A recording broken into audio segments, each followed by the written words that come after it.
Today I'm answering your questions. Coming up next.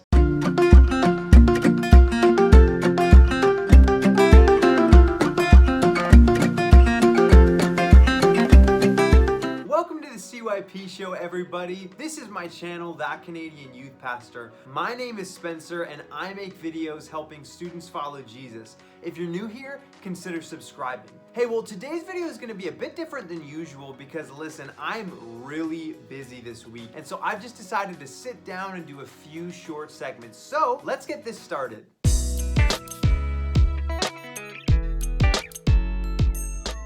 Welcome to Question of the Day. Today, I'm not just answering one question, I'm actually going to answer a few. So here we go. Our first question comes from Angel Donahue, and she writes, why is God so much different in the Old Testament than he is in the New Testament? Hey, I can remember wrestling with something similar to this when I was your age, and here's what I would say. As I've gotten older and come to understand the Bible more, I've realized that this line of reasoning is actually faulty, namely because the Bible all throughout it makes this claim about God, namely that he doesn't change. Malachi 3:6, God speaking to the prophet Malachi, and he says, "For I, the Lord, do not change." In the book of Hebrews, there's the statement made about the nature of Jesus, and it says that Jesus Christ is the same yesterday, today, and forever. And of course, we know that Jesus is God in the flesh.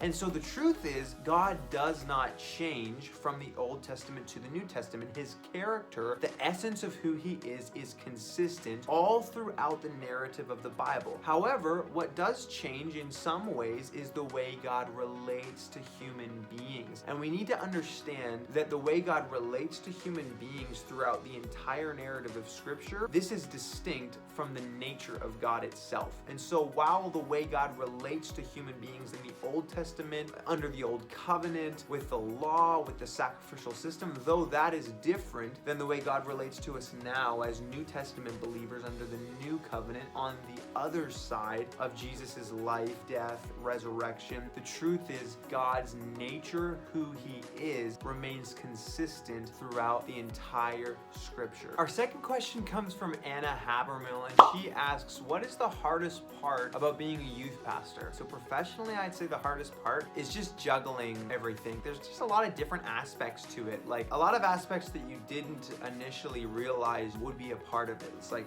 you're speaking on a regular basis, you're leading volunteers, planning events, in some cases managing social media, pastoring people, meeting with people one-on-one, giving some advice, spiritual counsel. There's a lot of different aspects to it, and that doesn't count all of the random stuff that might get thrown in on any given week. But on a personal level, the thing I've found most difficult since I started has just been loneliness. I don't mean to say that I don't have any friends, because the truth is I have a lot of great friends, but when you're in pastoral ministry, when you're in leadership, there's just certain struggles that you experience that are very unique that a lot of people won't really be able to relate to unless they've been there themselves. So you want to kind of be intentional about building relationships with other people in ministry, but the truth is when you're in ministry, it's really busy a lot of the time. So it can be really difficult to be intentional about having relationships with other pastors and other people in youth ministry. And so, hey, you could pray for me for that. That would be great. Last question. Kelly Lee asks, what is a good way for youth to respond to family members who do not agree with their faith? Because I don't know the context of this specific situation, you kind of have to take everything that I say and contextualize it to the specific situation that you are facing. But a couple general ideas, I'd say you want to make sure that this young person is praying for their family member on a consistent basis. They need to be focused on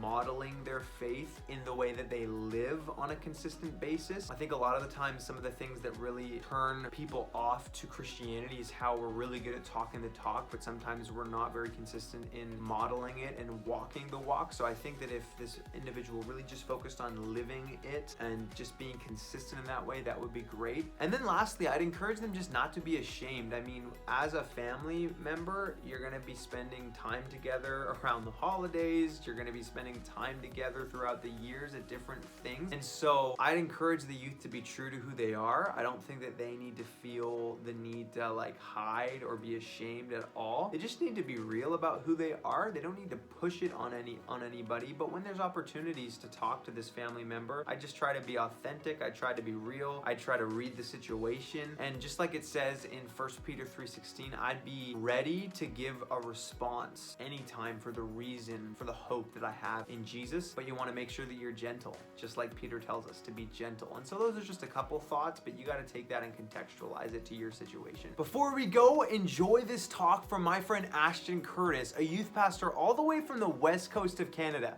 Check it out.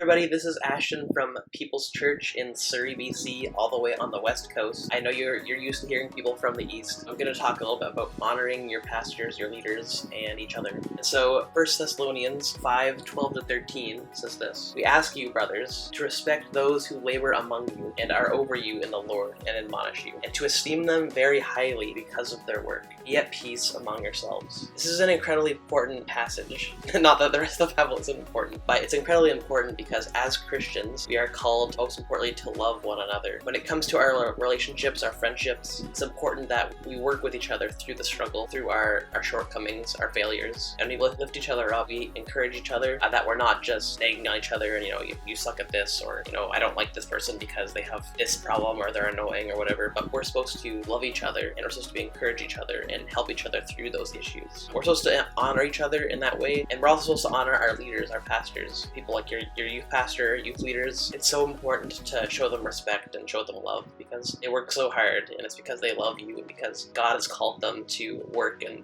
whatever situation they're working in. So I just wanted to encourage you all to think about this. Just think about the idea of honor and respect, whether it be with your friends or with your pastor or your leaders or your role models, your parents, your grandparents, whoever it might be. Think about this idea of honor and respect and how God has called us to a higher standard than what the world often thinks of when it comes to honor. Alright guys, that's all we got for today's video. If you would like me to answer a question in a future video, do me a favor and leave it in the comments below. And hey, if you like today's video, do me a favor and like it, share it with your friends, click the subscribe button, and hit the bell notification so that you can stay up to date with all of our weekly content.